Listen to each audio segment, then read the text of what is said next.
ഞാൻ മാസങ്ങൾക്ക് മുമ്പാണ് വത്തിക്കാനിലെ മാർപ്പാപ്പയെ അടുത്ത് കാണാനും മാർപ്പാപ്പയുടെ കൈകൾ പിടിച്ച് ആശീർവാദം സ്വീകരിക്കാനും സാധിച്ചത്. ഈ ലോകത്തിലെ പത്രോസിൻ്റെ പിൻഗാമിയായി ഇന്ന് നമ്മുടെ പരിശുദ്ധ പിതാവ് ലോകത്തിലെ സർവ്വ മനുഷ്യർക്കും സഹോദരനായി യേശു ക്രിസ്തുവിനെ പോലെ മറ്റൊരു ക്രിസ്തുവായ ഫ്രാൻസിസ് അസീസിയുടെ നാമം സ്വീകരിച്ച് ലോകത്തിലെ സർവ്വ മനുഷ്യരും സ്വർഗസ്ഥനായ പിതാവിൻ്റെ മക്കളാണെന്ന ബോധ്യത്തോടെ മറ്റുള്ളവരെല്ലാം തള്ളിക്കളഞ്ഞിരുന്നവരെ പോലും ചേർത്ത് നിർത്തുമ്പോൾ അത് പിടിക്കാത്ത കുറേ മനുഷ്യരുണ്ടായിട്ട് പോലും മാർപ്പാപ്പ എല്ലാവരും ചേർത്ത് പിടിച്ചു. അത് ഈശോയുടെ സ്നേഹത്തിൻ്റെ, കരുതലിൻ്റെ, ചേർത്ത് പിടിക്കലിൻ്റെ അനുഭവമാണ്. 88 വയസ്സ് കടന്നിട്ടും തൻ്റെ ജീവിതത്തിൽ താനൊരു മാർപ്പാപ്പയാണെന്ന് ഒരിക്കലും മാർപ്പാപ്പ ചിന്തിക്കുന്നതായി നമുക്ക് തോന്നിയിട്ടില്ല. ഞാൻ മാർപ്പാപ്പയെ കാണാൻ വത്തിക്കാനിൽ ചെന്ന അവസരത്തിൽ ശ്രീനാരായണ ഗുരുവിൻ്റെ ആ ശ്ലോകം അവിടെ ചൊല്ലിയപ്പോൾ മാർപ്പാപ്പ അതൊക്കെ ആ കുഞ്ഞുങ്ങളാണ് പാടിയത്. ശ്രദ്ധാപൂർവ്വം ഇങ്ങനെ കേട്ടിട്ട് പിന്നെ ചെയ്തത് എന്താണെന്നറിയോ? ആ കുട്ടികളൊക്കെ എൻ്റെ അടുത്തേക്ക് വരാൻ പറഞ്ഞു. ആ കുട്ടികൾക്ക് അതിശയായി. ആ കുട്ടികളെല്ലാവരും തൻ്റെ ചേർത്ത് നിർത്തിയിട്ട് പറയണം ഫോട്ടോ എടുക്കാൻ. അപ്പോൾ നിങ്ങൾ ആലോചിച്ച് നോക്കി, അതാണ് ക്രിസ്തുവിൻ്റെ പുരോഹിതൻ. മാർപ്പാപ്പയുടെ ഇപ്പോഴത്തെ അവസ്ഥ നിങ്ങൾക്ക് എല്ലാവർക്കും അറിയാം. ചെറുപ്പത്തിൽ തന്നെ ഒരു ശ്വാസകോശ സംബന്ധമായ പ്രയാസമായിട്ട് കടന്നുപോയിട്ടുള്ളതാണ്. ഇന്ന് അവിടെ തന്നെയാണ് പ്രതിസന്ധികൾ നേരിട്ടിട്ടുള്ളത്. വടികുത്തി പിടിച്ചിട്ടാണ് അന്ന് മാർപ്പാപ്പ വന്നത്. തൻ്റെ ജീവിതത്തിൽ ഞാൻ നേരത്തെ പറഞ്ഞ കാര്യങ്ങളുണ്ടല്ലോ, ഇനി എന്തൊക്കെ ആവണം, എന്തൊക്കെ കിട്ടണം, ഈ ആഗ്രഹങ്ങളില്ല. അങ്ങനെയുള്ളവർക്കാണ് സ്വർഗം ഈ ലോകത്ത് തന്നെ കിട്ടും. നമുക്ക് എന്തോ ആകാനുള്ള ആഗ്രഹം, എനിക്ക് അടുത്ത മാർപ്പാപ്പയാവണം, എനിക്ക് അടുത്ത കർദിനാളാവണം, മെത്രാനാവണം, അച്ഛനാകണം, വലിയ ഇതെന്തിനത്? ഈ ആഗ്രഹമാണ് നമ്മുടെ ജീവിതത്തിൻ്റെ പ്രതിസന്ധികൾ നമ്മൾ കൊണ്ട്. നമുക്കൊന്നും ആവേണ്ട ആവശ്യം, നമ്മൾ മനുഷ്യനാവുമ്പോൾ തന്നെ നല്ല മനുഷ്യനായി. മാർപ്പാപ്പ എന്താ ചെയ്തത്? മാർപ്പാപ്പയ്ക്ക് വലിയ വസതിയുണ്ട്, കൊട്ടാര സദൃശമായി. വേണ്ട, അവിടെ ഗസ്റ്റുകൾ വന്നാൽ താമസിക്കുന്ന മുറിയിലാണ് മാർപ്പാപ്പ താമസിക്കുന്നത്. എനിക്ക് മോതിരമുണ്ട്, വലിയ അധികാരം എനിക്ക് വേണ്ട, സാധാരണ ഒരു വെള്ളിയുടെ മോതിരം മതി എനിക്ക്. എത്ര സിമ്പിളായിട്ടാണ് മാർപ്പാപ്പയുടെ ആ പത്രോസിൻ്റെ സ്ക്വയറിൽ ഇരുന്ന ഒരു ഭിക്ഷയാചിക്കുന്ന മനുഷ്യ ചെന്ന് കെട്ടിപ്പിടിച്ചത് ഫ്രാൻസിസ് അസീസി തന്നെ. അതുകൊണ്ട് ലോകത്തിലെ എല്ലാ മനുഷ്യർക്കും ഉണ്ടല്ലോ ക്രിസ്തുവിൻ്റെ തനി സ്വരൂപമായിട്ടാണ് മാർപ്പാപ്പ ഇന്ന് തൻ്റെ ജീവിതത്തിൻ്റെ വഴികൾ കടന്നു പോകുകയാണ്. ഏറ്റവും അവസാനത്താറായ പോലെയാണ് മാർപ്പാപ്പ പറയുന്നത്, ഞാൻ ദൈവത്തിൻ്റെ പക്കലേക്കുള്ള യാത്ര മധ്യയാണ് ഈ ഭൂമിയിൽ. എത്ര സുന്ദരമായ കാഴ്ചപ്പാട്! മനുഷ്യൻ ഈ ലോകത്ത് മരിച്ചു വന്നപ്പോൾ ആകെ വെപ്രാള, ആകെ പേടി, നിരാശ, അയ്യോ ഒന്നുമില്ല. മാർപ്പാപ്പ എത്ര കൂളായിട്ടാണ്, എനിക്ക് ചെയ്യേണ്ട കടമകളൊക്കെ ഞാൻ ചെയ്തു, I'm so happy, I'm going back to my home.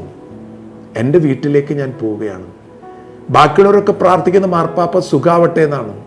പക്ഷെ മാർപ്പാപ്പ പ്രാർത്ഥിക്കുന്നുണ്ടാവുക, ഞാൻ എപ്പോഴാണ് യേശുവേ നിൻ്റെ ഭവനത്തിൽ എത്തിച്ചേരുക?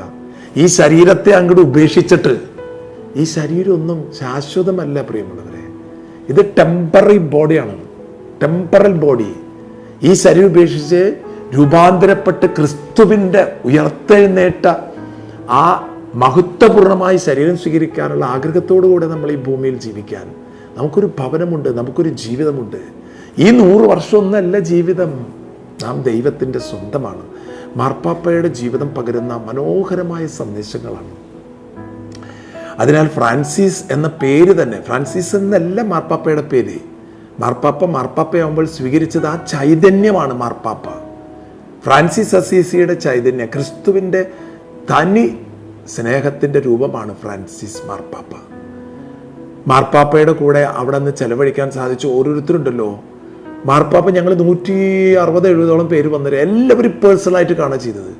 ചിലരൊക്കെ കണ്ടിട്ട് ഇങ്ങനെ കോഴി ലാവിളിച്ചത്ത് ഇങ്ങനെ എഴുന്നേറ്റ് പറയുമ്പോൾ ബോധം പോയിട്ട് വരണേ, ഇതെങ്ങനെ മാർപ്പാപ്പയുടെ അടുത്ത് എത്തിയെന്നതിൻ്റെ അതിശയമാണ് അന്ന് അതേ ആൾക്കാർക്കുണ്ടായിരുന്നത്. എന്നാൽ മാർപ്പാപ്പയ്ക്ക് ഒരു അതിശയമില്ല, ഞാനൊരു സാധാരണ മനുഷ്യനാണെന്നാണ് മാർപ്പാപ്പ കരുതണത്. നമ്മൾക്ക് എന്താ പറ്റണം? നമ്മുടെ വിചാരം നമ്മൾ എന്തോ ഒരു വലിയ മനുഷ്യനാണ്, അധികാരമുണ്ട്, എനിക്ക് കഴിവുണ്ട്, അവർക്കൊന്നും കഴിവില്ല, എനിക്ക് എല്ലാ സൗഭാഗ്യങ്ങളുണ്ട്. അവിടെയാണ് പ്രശ്നം.